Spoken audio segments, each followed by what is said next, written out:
Hello friends, welcome to Kannada quiz time channel. Friends, ನಮ್ಮ ಚಾನಲನ್ನು subscribe ಮಾಡಿ ಹಾಗೂ ವಿಡಿಯೋವನ್ನು ಲೈಕ್ ಮಾಡಿ. ನಿಮಗೆ ಎಷ್ಟು ಕ್ವಶನ್ಗೆ ಆನ್ಸರ್ ಗೊತ್ತು ಕೆಳಗಡೆ ಕಾಮೆಂಟ್ ಬಾಕ್ಸಲ್ಲಿ ಕಾಮೆಂಟ್ ಮಾಡಿ. ಮೊದಲನೆಯ ಪ್ರಶ್ನೆ, ಮಾನವನ ದೇಹದಲ್ಲಿ ಒಟ್ಟು ಎಷ್ಟು ಶ್ವಾಸಕೋಶಗಳಿರುತ್ತವೆ?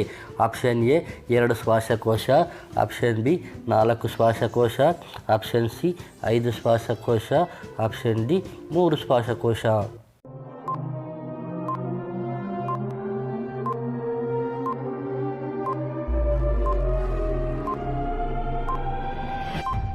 ಈ ಒಂದು ಪ್ರಶ್ನೆಗೆ ಸರಿಯಾದ ಉತ್ತರ 2 ಶ್ವಾಸಕೋಶ.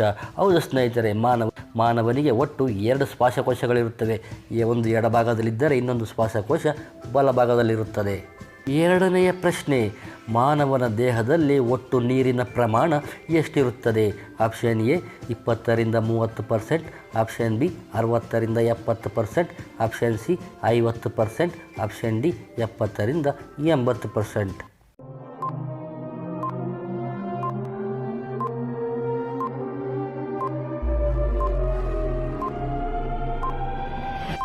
ಈ ಒಂದು ಪ್ರಶ್ನೆಗೆ ಸರಿಯಾದ ಉತ್ತರ 60ರಿಂದ 70%. ಹೌದು ವೀಕ್ಷಕರೇ, ಮಾನವನ ದೇಹದಲ್ಲಿ ರಕ್ತದ ಪ್ರಮಾಣ ಎಷ್ಟಿರುತ್ತದೋ ನೀರಿನ ಪ್ರಮಾಣ ಅದರಲ್ಲಿ 60ರಿಂದ 70%ನಷ್ಟು ಖಂಡಿತವಾಗಿಯೂ ಇದ್ದೇ ಇರುತ್ತದೆ. ಮೂರನೆಯ ಪ್ರಶ್ನೆ, ನಾಡಪ್ರಭು ಕೆಂಪೇಗೌಡರ ಪ್ರತಿಮೆಯ ಎತ್ತರ ಎಷ್ಟಿದೆ? ಆಪ್ಷನ್ ಎ 130 ಅಡಿ, ಆಪ್ಷನ್ ಬಿ 150 ಅಡಿ, ಆಪ್ಷನ್ ಸಿ 124 ಅಡಿ, ಆಪ್ಷನ್ ಡಿ 108 ಅಡಿ.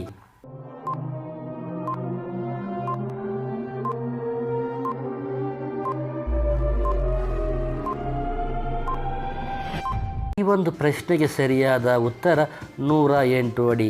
ಹೌದು ವೀಕ್ಷಕರೇ, ನಾಡಪ್ರಭು ಕೆಂಪೇಗೌಡರ ಪ್ರತಿಮೆ 108 ಅಡಿ ಇದೆ. ಈ ಒಂದು ಪ್ರತಿಮೆಯನ್ನು ಕೆಂಪೇಗೌಡ ಏರ್ಪೋರ್ಟ್ ಬೆಂಗಳೂರಿನಲ್ಲಿ ಅನಾವರಣಗೊಳಿಸಲಾಗಿದೆ. ನಾಲ್ಕನೆಯ ಪ್ರಶ್ನೆ, ಗರ್ಭಕೋಶದ ಸಮಸ್ಯೆ ಇದ್ದವರು ಯಾವುದನ್ನು ತಿಂದರೆ ಉತ್ತಮ? ಆಪ್ಷನ್ ಎ ನೆನೆಸಿಟ್ಟ ಎಳ್ಳು, ಆಪ್ಷನ್ ಬಿ ಹೆಸರು ಕಾಳು, ಆಪ್ಷನ್ ಸಿ ನೆನೆಸಿದ ಮೆಂತ್ಯ, ಆಪ್ಷನ್ ಡಿ ನೆನೆಸಿದ ಶೇಂಗಾ.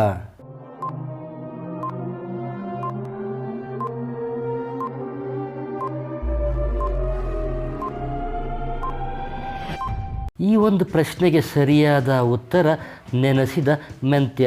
ಹೌದು ವೀಕ್ಷಕರೇ, ನೆನೆಸಿದ ಮೆಂತ್ಯ ಕಾಳಿನಲ್ಲಿ ಅತಿ ಹೆಚ್ಚು ಡಿಯೋಜೆಸಿನಿಕ್ ಎನ್ನುವ ಅಂಶವು ಋತುಚಕ್ರದ ಸಮಯದ ಸೆಳೆತವನ್ನು ಕಡಿಮೆ ಮಾಡಿ ಮಹಿಳೆಯರ ಹಾರ್ಮೋನ್ ಇನ್ಬ್ಯಾಲೆನ್ಸನ್ನು ಲೆವೆಲ್ ಮಾಡುತ್ತದೆ.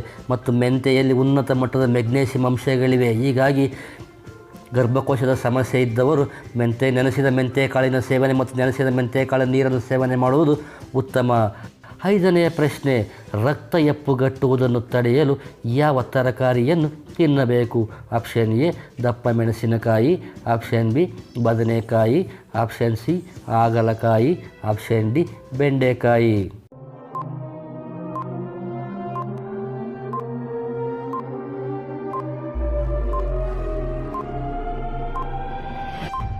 ಈ ಒಂದು ಪ್ರಶ್ನೆಗೆ ಸರಿಯಾದ ಉತ್ತರ ಬದನೆಕಾಯಿ.